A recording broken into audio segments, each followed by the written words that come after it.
Allahun e falenderojmë, prej t'i falë dhe ndihmë kërkojmë mbrojtje prej të ligave të shpirtit ton. A që Allahu subhanahu wa ta'ala udhëzon në rrugën e tij të drejtë nuk ka kush që humb. Ndërsa të cilën e lën të humbur nuk ka kush që udhëzon në rrugën e tij të drejtë. I dërgojmë salavatet Muhammedit alayhi salatu wassalam, familjes tij të pastërt, shokëve të tij të ndershëm, dhe gjithë atyre cilët ecin dhe e ndjekin rrugën e tij me përpikshmëri. Të nderuar vëllezër, sot inshallah taala në këto minuta të cilat do të jem së bashku, kam zgjedhur të kujtoj veten dhe juve të njëjtën kohë për qëllimin kryesor. Qëllimi kryesor i ardhjes tonë këtë jetë. Patjetër se cili prej neve duhet me ditë mirë pse ka ardhur në këtë dunja. Për çka është ardhja e tij në këtë botë? Për atë o besimtar, keni frikë Allahun. Dhe dijeni se nga çështjet apo nga çështjet më mëdhore që e rregullojnë zemrën është njohja e qëllimit të ekzistencës dhe arsyes së jetës. Duhet ti patjetër edhe me ditë pse ekziston. Vjen keq që po i thëm këto fjalë, po ka shumë njerëz në mesin ton janë se nuk e dim pse ekzistojnë. Nuk e dim pse janë ardhur këtë botë. E me të vërtet njeriu me kalu jetën e kësaj bote, po e dit pse ai ekziston e për çka ekziston, me të vërtet kjo problem i madh.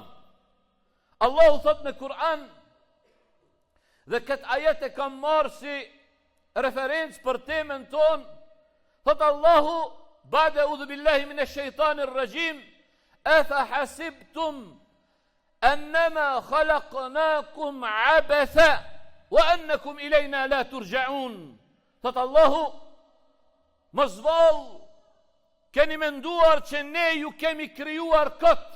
Mos vallë, keni menduar që ne ju kemi krijuar kot dhe që nuk do të ktheheni tek ne për të gjykuar. Wallahi billahi, jeton këtë botë ku dush, ku dush, jeto ku dush, ama pasha Allahun kthimi atë Allahu. Ndash pohoje, ndash mohoje, kthimin e ketë Allahu. Ndash thuj e besoj, ndash thuj nuk e besoj. Wallahi te Allahu kema u kthy. Edhe kema u marrë në llogari për gjithë çka. Sa bukur e tha një njeri i mençur, tha njeriu kur del në këtë botë, del pa asgjë. Kur të lind njeriu dhe del në këtë botë, del pa asgjë. Pastaj thot vrapon pas çdo gjëje. Pastaj thot lën çdo gjë me vdekjen e tij dhe pastaj llogaritet para Allahut për çdo gjë. Para dashurit e mi, thot Allahu, wa ma khalaqna as-samaa wal ard wa ma baynahuma la'ibin. Thot Allahu, ne nuk e krijuam qiellin dhe tokën dhe çka gjendet mes tyre kot. Nuk i krijuam tokë e qiellin çka gjendet mes tyre pa asnjë qëllim. Nuk e kem kriju tokë e qiellin çka gjendet mes tyre që njerëzit me kalun loj jetën e kësaj bote. Para ato besimtar, keni frikë Allahun te bareke ve taala. Këto dy ajete që i përmenda, afa hasibtum annama khalaqnakum abatha, a mos mendut ju se ju kem krijuar ne kot. Dhe ajetin e tjetër që e përmendem, këto dy janë porosit të mëdha, janë mesazhe të mëdha për ata që kanë mend. Thot Allahu te bareke ve taala, me këto dy thirrje Allahu dëshiron që zemrat e shkujdesura dhe mendjet e hutura të këndjellen. Allahu në këto dy ajete që i përmendem mohon që krijimi i njeriut, Mohon që krijimi i njeriut të jetë pa urtësi. Wallahi disa jo në zemonin tonë të rëndohen vesh me i ndëgju. Japin mesazhe dhe dojnë njerëz me i mashtru, me kujtu se jënë ardhur në dynje pa asnjë urtësi. Që aty ju ka tek një mashkull e një femne me boat aktin do të thotë edhe pas atij akti ka dalë ky herifi në dynje dhe tash ky bën çka don, han çka don, pin çka don, shkon ku don, thot çka don. Jo, marrë nuk ka kështu. Allahu te bareke ve taala kur krijoi tokë e qiell, krijoi njerëz, krijoi krijesat, i krijoi për një arsye, për një qëllim. Njerëzit i krijoi për një qëllim madhor. O ma khalaqtul jinna wal insa illa liya'budun. Thot Allahu, nuk i krijum e gjinët edhe njerëzit vetëm se të më adhurojnë. Ti e në dynja me adhuru Allahun, ekzistenca jote në dynja është për me adhuru Allahun, mi u bindë Allahut. Nuk është ekzistenca jote në dynja që ti do të thotë me haru Allahun, me punu kundër urdhave të Allahu subhanahu wa ta'ala. Vëllezër të nderuar, tjetash kot, aty çka do me thonë me etu kot. Tjetash kot do të thotë me pi kot, me hëndër kot, me etu pa qëllim, me mbledh pasuri, e ta harosh për çka u krijove, edhe është një arsye shumë e madhe për njerëz që kanë mendje dhe që din me i meditu gjërat. Pas gjitha këtyre, po han, po pin, po mbledh pasuri, po shetit, po gran makinat shtrejta, po jeton në për vend banime luksoze, eteje. Çka pas kësaj, ko përfundimi? Përfundimi është që shi ka thonë Allahu dashurit ti, krijesës më të mirë. Pejgamberit alayhis salam i ka thonë inneke mejitun wa innahum mejitun. A thonë ti o Muhammed do të vdesësh edhe ata do të vdesin. Apo kujton që ti që po mbledh pasuri, që po han mirë, që po pin mirë, që po jeton mirë, a kujton që s'ki me dekni? A di ku shokon Karuni? O kon një prej atyne Firaunave të mëdhaj. A di sa ka pas pasuri? Kur ja kanë bajt, është bardh pasuria e ti, e depove të ti, qelsat e depove me deve i kanë bajt, atë shumë ka pas. Ko është ai sot? Ko pasuria ti? Wallahi billahi, edhe ti edhe unë kena me vdek. A kena na unë e qova lërë të Karun, a kena njerë që i kem njoft, që kanë qenë me ne, kanë jetu, edhe kanë pas malë dënjas, që besa që thot populli, s'ka ditë çka ka pas. Ku mbet pasuria ti? Pasuria dashurit e mi, pasuria i mbet trashëgimtarve, që ata pejgamberi sa sallam edhe kur të vdek birja Ademit, e përcillin 3 gjëra me vete i merën. Shkojnë me to 3. 2 kthehen, një mbet me to. E përcjell pasuria e ti, e përcjell familja e ti edhe vepra e ti e mirë. Thot kthehet pasuria ndohet mers trashëgimtarve, kthehet tot familja, mbet me to vepra e ti e mirë. Vepra e mirë dashurit e mi të mbet, për atë vllai dashum, jeta është amanet. Besimtari kështu beson. Besimtari i vërtet, besimtari vigjilent, e din se jeta është amanet, e ke amanet jetën. Keme u marrë në llogari për çdo çast jetës tënde. Keme u pyet për Allahut për jetën tënde. Thot pejgamberi sallallahu alajhi wasallam, nuk i lëvizin robit komt e tij prej varrit derisa do të pyetet për jetën e tij se ka kalu. Nuk e ardhin këtë dynja, pa asnjë urtësi, pa asnjë qëllim. Jo, kemu u pyet, kemu u marrë llogari. Jeta e kësaj bote i ngjason sikur se ai bujku i cili e mbjell arën e tij. E korora e arës është ahireti. Sa jenë këtë botë, këtë dynja, duhesh me mbjell punë të mira dhe më u largu punëve të këqija. Të korën e merr kur del para Allahu te bareke wa taala. Nga shenjat e harimit janë shenjat që tregojnë se njeriu e ka haru qëllimin pse ardh këtë botë. E para, zhytja në dynja duke haruar ahiretin. A ti sa ka mu fol qëto?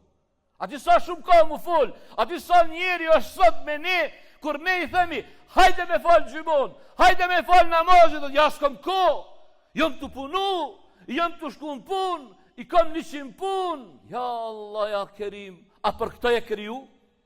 A për qëtë pun ti e kriju? Kjo nuk o thirrje që na me elon punën, me elon dynjan. Jo, dynjan duhet me regullu, me punun dynjan, me ndresh dynjan, po mos me qenë dynjaja preokupimi jon kryesor i jetës. Preokupimi kryesor i jetës tonë duhet me qenë adhurimi ndaj Allahut. Tani mbas vin puna e këto tjerat.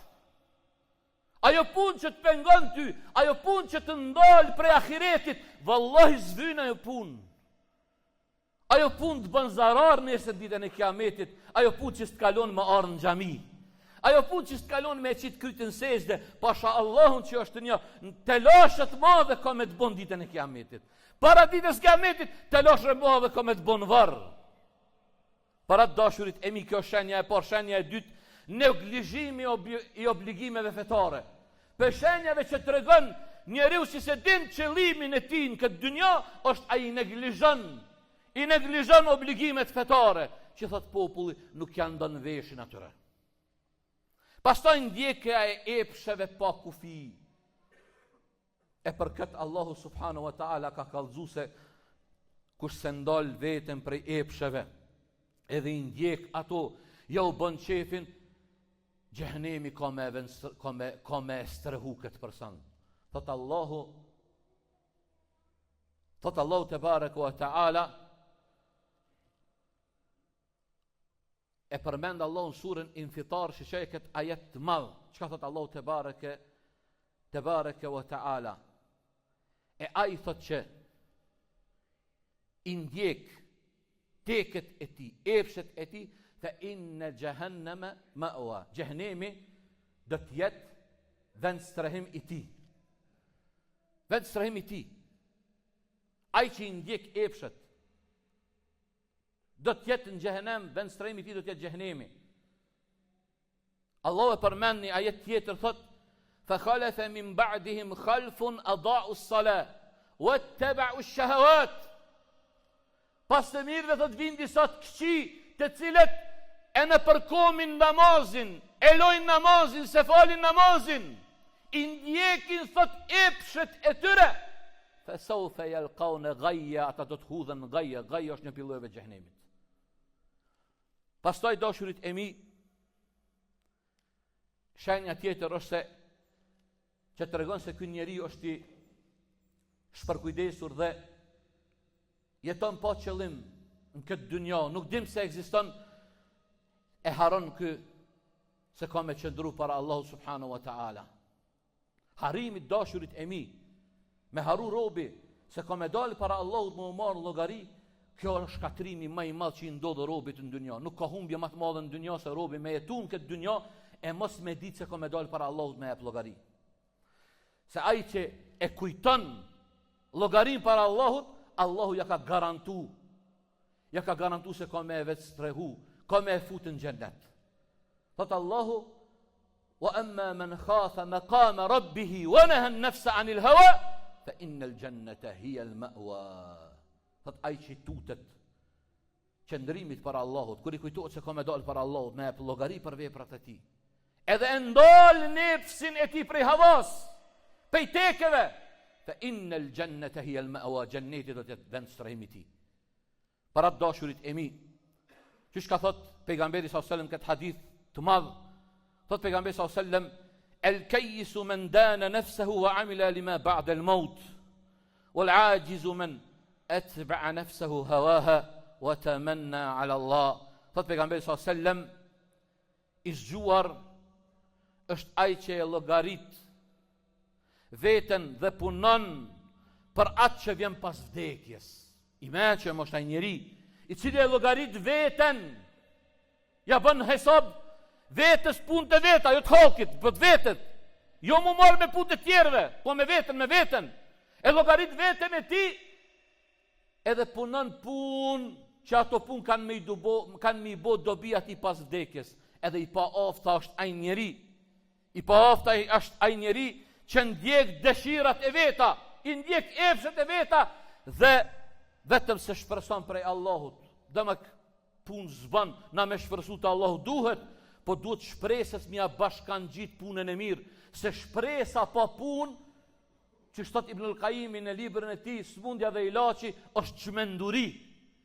Me shpresu në rahmetin e Allahut, e mos mi marë sebeb punë që çojnë të rahmeti e Allahut, thot Ibnul Qayyimi, kjo është çmenduri, është auton. Para të dashurit e mi, Allahu te bareke ve taala nuk don prej neve që me braktis jetën e kësaj bote. Por don Allahu që na me bindje ndaj tij me punun këtë botë. Puna jote është adhurim kur është qëllimi i sinqert. Edukimi i familjes është adhurim nëse synon kënaqësinë e Allahut. Rizki është adhurim kur rizki është halal dhe e lyp kënaqësinë e Allahut te bareke ve taala. Por rreziku më i madh është jeta të shndrohet në lojë, sikur se thot Allahu, i'lamu annama al-hayatu ad-dunya la'ibun wa lahun wa zina. Dijeni se jeta e kësaj bote është vetëm lojë, dëfrim dhe zbukurim. Pasha Allah, kush se kupton jetën e kësaj bote, kështu e jeta e kësaj bote, dashurit e mi. Wallahi kështu që ka përshkruar Allahu dhe fjalët e Allahut janë hak. Në një ajet tjetër thot Allahu, "Wa mal hayatu ad-dunya illa la'ibun wa lahun." Jeta e kësaj bote, thot Allahu, nuk është gjë tjetër vetëse lojë, dëfrim.